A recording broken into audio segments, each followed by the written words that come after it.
Gibson Guitars is the iconic guitar company that was played by a couple of people you might have heard of, like Les Paul, Slash, B.B. King, Jimmy Page, Billy Gibbons, Bob Marley, and that's just to name a few. But did you know that the founder of Gibson Guitars actually has some ties to northern New York? Wow. Yeah, pretty crazy. Well, if you didn't, well, we're going to tell you all about it because I'm Matt. And I'm Megh. And this is the Yore Town Podcast.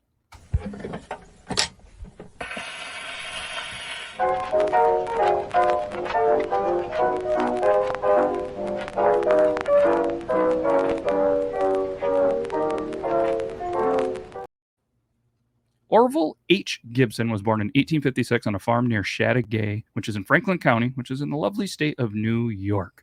More specifically, though, near Chateaugay is Orville, which is actually a hamlet near the eastern town boundary on County Road 39. The youngest child of John W. and Amy Nichols Gibson, Orville was one of 5 children that were sharing a home with sisters Pluma and Emma and brothers Osro and Lavelle.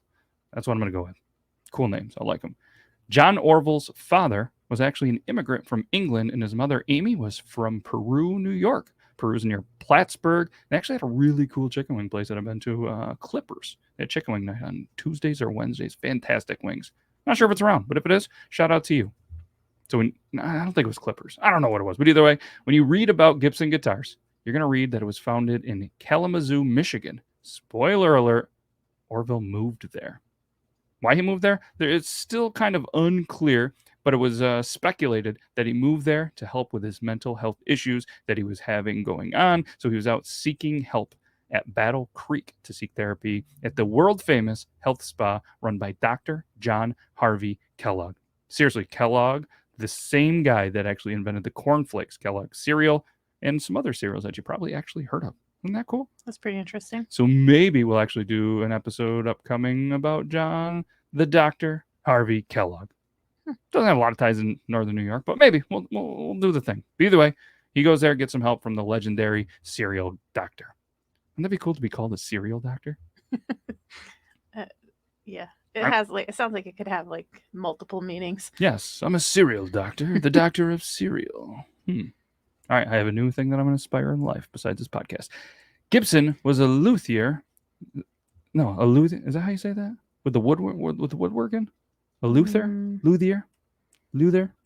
Sure. He's a woodworker with a special skill, and he loved to make instruments. In 1885, Orville had a job as a clerk at A.P. Sprague's shoe store. It was located on 118 East Main Street. By 1893, he was working as a clerk at the Butters Restaurant on 216 East Main Street. Loved East Main Street. His day jobs were supporting his hobby, and his hobby was soon to play a totally different role in his life. On May 11th, 1896, Orville filed for his first and only patent. That document was U.S. patent number 598,245. It was issued on February 1st, 1898, and it contained his ideas for the construction of a mandolin with a carved top and back with the sides that were cut from a solid piece of wood rather than being bent from thin strips. Orville felt that the bent and multi-pieced back of then popular bowl-back mandolins didn't kind of possess that degree of sensitive resonance and the vibration action necessary to produce the power and quality of tone and melody that were found in his instruments that he liked to do. So a further embellishment of his patent was that the heel of the neck was hollowed out to provide an additional sound chamber, which he hoped would offer improved tonal qualities. I mean, I think it did, right? I'd say it did a good job. Yeah, I mean, he's got some legendary pieces out there, but for me, it's interesting that it kind of started from the mandolin and kind of derived everything and helped kind of really, pave the path. I didn't know that either. Yeah, that's pretty cool. So Orville's earliest instruments were quite unusual, especially during those times, and featured carved soundboards, black painted surfaces, elaborate inlays, and rims, which are also known as the ribs, and they were cut from solid pieces of wood, again, rather than being bent into their final shape like a lot of instruments were back then. And I have to imagine throwing those black painted surfaces and, the elaborate inlays and stuff like that was probably, I don't know, frowned upon, but definitely was unique for those times. Because you see a lot of pictures of vintage old school instruments. And for me, the first thing that pops in are all those dark brown and just, very woody looking ones. But yeah, so during the next following years, Orville continued to make instruments in his shop. So we're now in the early 1900s. He met several businessmen who wanted the opportunity to manufacture these mandolins and guitars of his design. So in order to do so, under the protection of Orville's singular patent. So 1900. Now we're in October 11th, 1902. On this afternoon, Silvo Reams. Silvo? Silvo I would say Reams. Silvo. We're going to go with Silvo Reams. Lewis A. Williams. For more on Lewis, see Lloyd Lore. For me, that's a little sketchy. He changed his name, and with the way things go down, I feel like you're going to probably realize why he did. Then you have Leroy Hornbeck, John W. Adams, Samuel K. Van Horn, and Orville H. Gibson. They all met at the county clerk's office to form a partnership limited association, a PLA. Fundamentally, it was a business structure in which various investing members had limited liabilities. For the Gibson Mandolin Guitar Manufacturing Company Limited. I mean, it's a basic name, but I feel like they could have done better. Either way, Adams, Van Horn, and Hornbeck were lawyers that were practicing in, again, here it is, Kalamazoo, Michigan. Reams and Williams were both in the retail music business and saw the opportunity to capitalize on Orville's creative talents. So he and his company used music teachers to market the instruments, smart, and strong print advertisements to displace the round-backed mandolins. They were successful in the mandolin market. They eliminated the production of round-backed instruments in the U.S.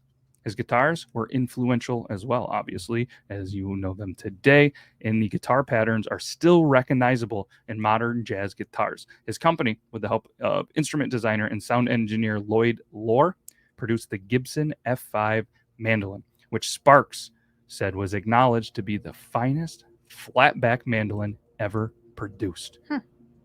Within a short period after the company was started, the board passed a motion that Orville H. Gibson be paid only for the actual time he works for the company.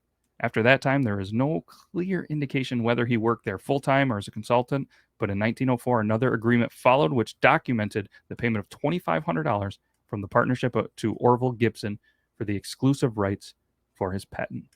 Through this arrangement, Orville sold his rights for a sum that would equal approximately $250,000 today. I still feel like it should be more, but I feel like it should have been a lot more. But yeah. I guess if you're thinking in 1904, would you really expect in 2023 that this company, these instruments, would still be such a big deal? I guess not. I mean, you take $250,000 in 1904. Well, the equivalent of $250,000. Yeah, it's a pretty good chunk of change for a guy that worked a couple of jobs on East Main Street and did what he was able to do and loved it. Yeah, I guess so. Yeah. Orville continued his arm's length association with the company through 1907, earning most of his income from royalties. At this time, he worked on various projects as an inventor for a period of time and was even listed in the town directory as a music teacher. So then we're in 1908. The board agreed to pay Orville an annual fee of $500, which equivalates. Is that all right? Is it equivalates a word? Equivalent to about $50,000 today. The payment of $2,500 was made in installments of $41.99 per month, which is about $503.88, according to my math, per year. Which, I mean, $500 is $50,000. So the guy was making about $50,000 a year. To the board. Yeah. So, I mean, he's getting $50,000 a year in 1900, equivalent to this time with inflation and everything, $500. So, I mean, that's not a terrible thing for something that he created.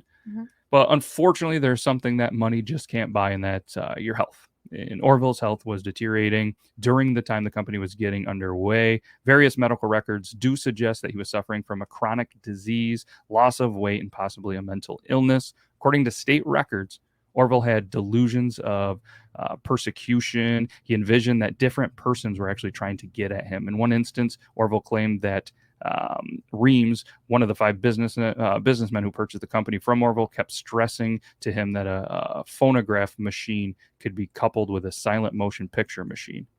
Imagine that. That's crazy to think that would be so far-fetched back then. Right. And that he's envisioning this and everybody's saying it's a mental health. I mean, Right. the guy's brain worked different, not only from his inventions and stuff. That's pretty wild. So then there was, at the request of Orville's brother, Osro, Orville was admitted to the Kalamazoo Hospital for extended periods in 1907 to 1909 for psychological treatment. As a result, the diminished mental capacity of Orville, the Attorney General of the state of Michigan assigned William R. Fox to be Orville's guardian to manage the personal and financial matters. Upon release from Kalamazoo Hospital, Orville moved back to New York State and settled in the town of Saranac Lake, where he lived at 24 Ampersand Ave for a period of about 2 years. It's a beautiful place. Beautiful. I mean, that'd be a good one. And kind of a callback to Lake Placid. You know, we had another person that was having mental issues. They went to Lake Placid, not too far from Saranac, a very kind of similar vibe with the mountains and just a great place to kind of, you know, get back on track mentally. Mm-hmm. So here he claimed that by moving to Saranac, his health did improve and his weight improved from 105 pounds when he left Kalamazoo all the way up to 150 pounds. Shit, maybe I need to move to Kalamazoo for a little bit. Much of which he attributed to healthier living and reduction of stress caused by people and problems that plagued him when he was in Kalamazoo. I could see that. Yeah. So here we are, 1911. Orville moved further north to Ogdensburg, New York. There he was in the care of Dr. Medill in Franklin County in 1911. He was actually treated at the St. Lawrence State Hospital in Augsburg, which is on the St. Lawrence River about 80 miles then west of Chateauguay. He was discharged after 8 days on August 26, 1911, but he then returned to the hospital in 1916 and was discharged after another 6 days of care. So in and out of there, St. Lawrence Hospital, potential episode coming up on that. One can only kind of wonder if Orville's unusual thought process might have influenced his equally unusual instrument designs. Mm. It's just kind of crazy to think about that. I just mentioned that a mental health issue was seen then, which today it's just kind of being weird, creative, and just being different. Yeah. Innovative, yeah. So thankfully, I guess they didn't put him on anything for that. Yeah. It is not known whether Orville returned to Kalamazoo, his instrument work, or to the company that had his name during the period from 1911 to 1918 when he was kind of going through these treatments. It was August 21st, 1918, 10:10 a.m.